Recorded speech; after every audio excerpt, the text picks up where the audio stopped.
Hello everybody, I'm Tom and you are watching me play Warframe. Today we're going to go over my Gauss build, as well as kind of give him a slight review considering he is as new as he is. First things first, I mean he looks cool, that's always something, but first things first, let's go over his abilities. For starters, his passive. Whenever you move, you generate electrical current that fills his battery meter. Shields recharge at 80% faster while the recharge relay is up to 80% shorter. Based on how high your battery level is. All of his abilities are kind of affected on how revved up he is, I suppose, and how charged his battery is. They all have like a range of values that they are, depending on how high your rev meter is, and you increase that just by moving. So essentially, the further you move, the more battery power you have. The more battery power you have, the more effective all of your abilities are. So his first ability is kind of like his signature thing. It's Mac Rush. You run really, really fast. And if you ram into things, you do like a big shockwave that does some damage. You can see here it takes very little energy on what I've got the build out, 3.75, and you go 8 meters for that 3.75. So you can go pretty damn far with this. On Plains of Eidolon, I can run from one side of the Eidolon to the other, one side of the plains to the other, pretty easily, just with Mac Rush. You don't really have to worry about energy too much. Granted, I also have Prime Flow on here, so that makes a difference. But his next ability is Kinetic Plating. You generate armor plating that absorbs kinetic damage, i.e. physical damage, heat damage, cold damage, and blast damage, and you turn that into energy.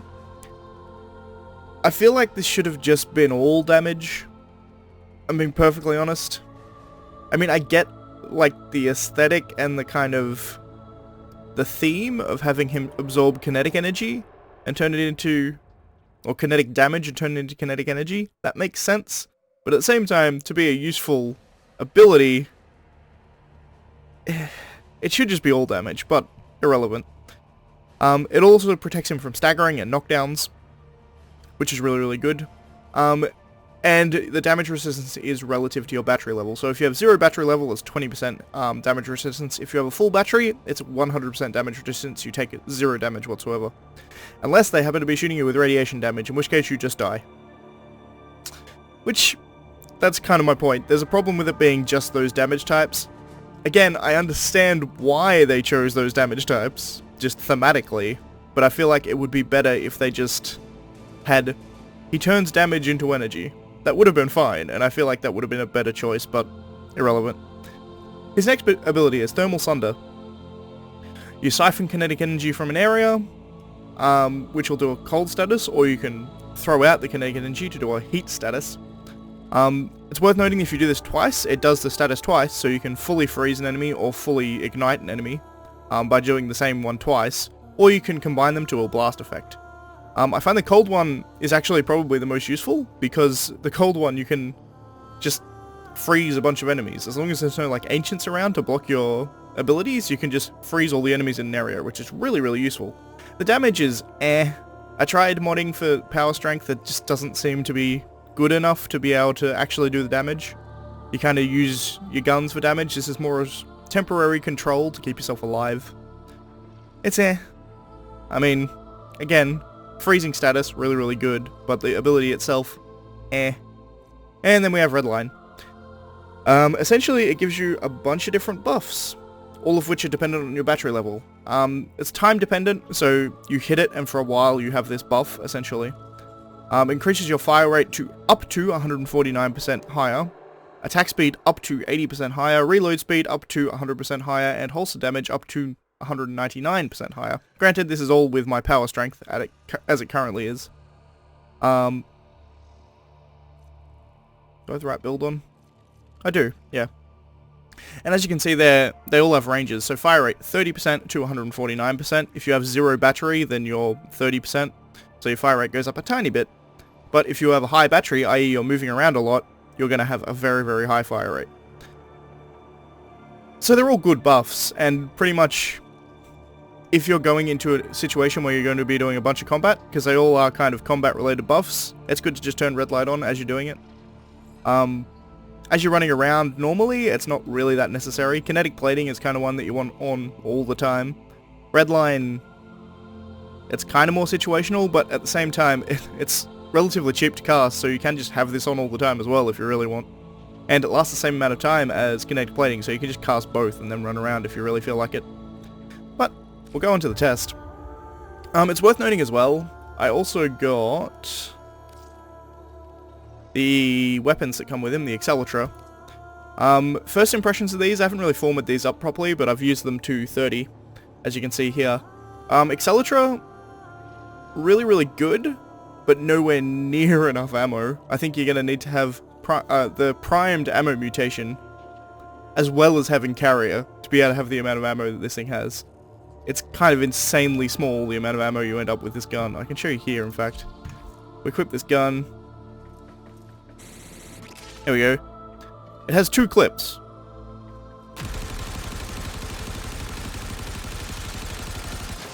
Go like that. Reload.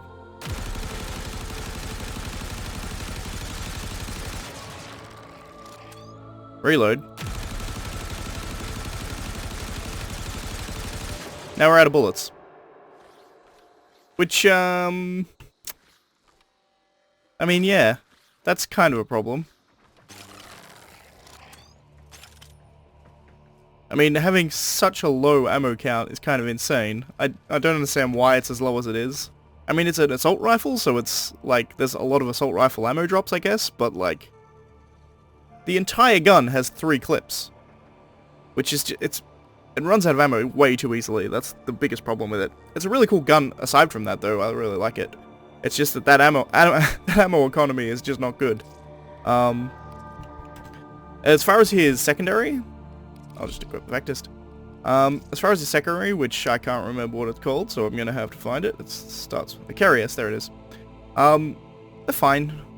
Like, they're not amazing, they're not horrible, they're just kind of fine. It's worth noting that both of these weapons take a while to reload, but I think they're designed kind of with Gauss in mind, so if you're in redline, that the reload is kind of negligible because it gets sped up so much when you're in redline. Having the redline buff increases your reload speed so much that it's kind of insane, but you can combine that with other guns to make it even better, so, you know. The weapons I'm kind of about. The Accelerator I really, really like. I like the weapon, it does cool shots and stuff, but it's not, they don't seem like weapons I'm going to be using a whole lot, unfortunately. But, as for Gauss himself, I should go over the build before I do this test, goddamn. Apologies for that. This is the build I've ended up with. It's Corrosive Projection to get rid of armor. Rush for sprint speed, because this actually does make a difference to how fast he can run on his Mac dash as well. You are a much faster, like, sprint speed does come into effect when you use your 1. I also have this build here, which is exactly the same, except it has sprint boost in it, which makes you even faster. It's just, Corrosive Projection is too good not to have in here, but this is more fun. So for like low to middling level stuff, I usually use this one, just because I can run it even faster, and it's great. I love running fast. But for this one, Corrosive Projection, Rush. We have Prime Continuity for ability duration, Narrow-Minded for ability duration at the cost of some range, Fleeting Expertise at rank 4, and Streamline at rank 4 to get our efficiency up to 175%. Costs us a bit of ability duration as well. Quick Thinking and Prime Flow to keep us alive. Quick Thinking will drain your energy when you hit essentially 2 health. It'll start draining your energy rather than your health to keep you alive. And then we have Prime Flow to give us a bunch of energy. So it's a good combo there to keep you alive. I find that he doesn't really have enough health or armor to be able to do like a vitality build very well, and he wants a lot of energy anyway for his abilities, so it's a pretty nice combination there. And then we have Stretch and Auger Reach just to get some range. It's really getting the range that we lose off Narrow-Minded and a little bit extra. I'd like to get a bit more range, but the only real way we could do that would be to put on Overextended, which does give you a lot more range, but doing so cuts your strength, which ordinarily I would be okay with, except it also lowering the strength, because like the damage on these is kind of useless anyway for the most part, so lowering the damage on there I wouldn't really mind about, but it also lowers your damage reduction from kinetic plating, so I want to have at least 100% strength. because as you can see there, it takes the damage reduction down to a maximum of 40%, which just isn't good enough for high-end stuff. You need that higher-end damage reduction if you're going to do anything kind of over like level 120-ish. So this here is much better because it keeps you at the maximum. You can have 100% damage reduction, which is much, much nicer. As I said here, this build exactly the same except I have sprint boost. This one here I was just playing around with having really high strength, really high range. Just testing the damage numbers on thermal sunder and stuff. As you can see there, the upper range, like 3,000, nearly 4,000 blast damage. That's just not enough, unfortunately. Because it doesn't really, like, it's not really scalable damage with this, it's just a flat number. So, it doesn't really matter at high level stuff. Like, at low level stuff, this will just murder, so I suppose you can do, it'll work for that. But, I mean, I think this is better for a more balanced kind of build. But, let's do the test. Oh, also, Arcane's irrelevant, just, I've got Aegis and Nullifier, they're both kind of whatever. Neither of them are particularly important. Get some energy up. And simulate. So first things first, I want to cast my 2, just so I'm not dying. Kill this Ancient, because the Ancients suck. Most notably, the Ancients suck because they stop me from knocking people down. I'm going to go into Redline.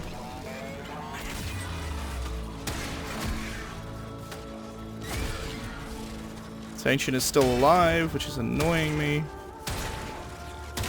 There we go. Alright, with the Ancient dead, I can knock people down now, which makes this significantly easier. There you go, can freeze all these guys. I fell off the edge. Happens fairly significant, like a fairly significant amount of the time with Gauss, just because you're running so fast. You can knock all these guys over, I can then freeze them. Like that.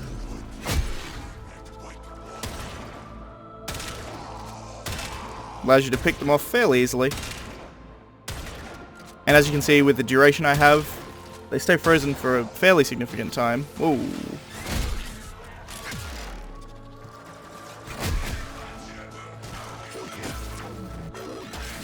Once again, freeze them again. Also, if I want to do a blast proc, I can come up while they're frozen and just hit 3 again. There we go, blast proc them. Like that, keep them frozen. And then kind of pick them off at my leisure. I say at my leisure, they still take a fairly significant amount of hits.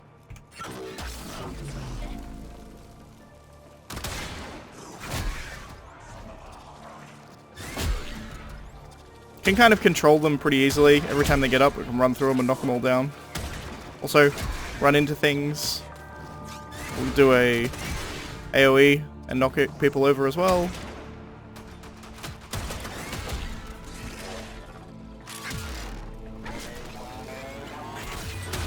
Going into Redline.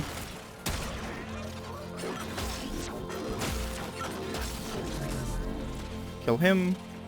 I think that's everybody. Nope, one more bombard.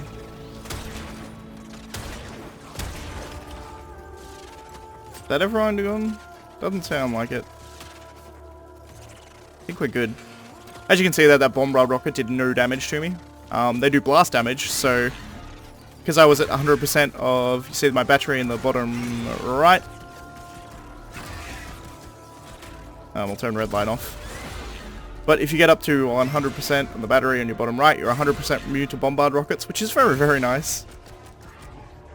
So that's always... Oh, you're still alive. There. So there. And you notice that did take a while. Killing enemies at high levels isn't something he's particularly good at. Having said that, survivability, he's fine. Like, he can just live because he has enough control and he can just run away. Like, if you start getting hit by things, you just go whoop and you run the fuck away and it just works. So he's certainly, like, workable at high level stuff, but you have to rely on guns more than anything else to deal with damage because none of his abilities can get enough damage up.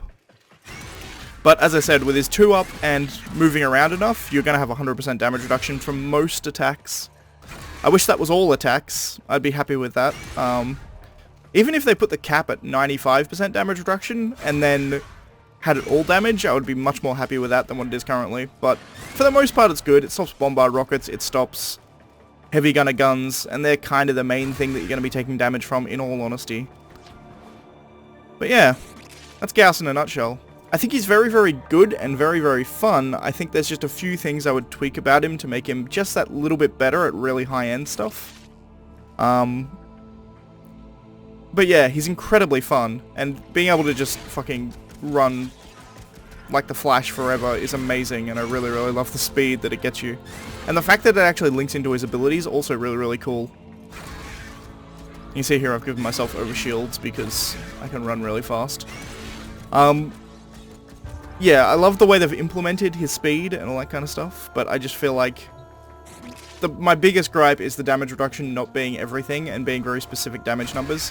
And I do understand thematically why they chose to do that, because he's all about kinetic energy, therefore why would he be able to transport, like, radiation damage or viral damage? Why would he be able to turn them into energy? It doesn't really make a lot of sense with the rest of his kit. But I think, game mechanically wise, it would have been a better option to actually make that just all damage turned into energy. But maybe that would be overpowered? I don't know. Again, it's hard to say. But, all in all, fantastic Warframe and well worth farming. You farm him, by the way, by doing Disruption, so if you're wondering how to get him. But that's going to be it for this video. So thanks for watching. I hope you enjoyed. If you did like the video, please leave a like. If you're not subscribed already, please consider subscribing. And as always, thanks for watching, and I shall see you next time.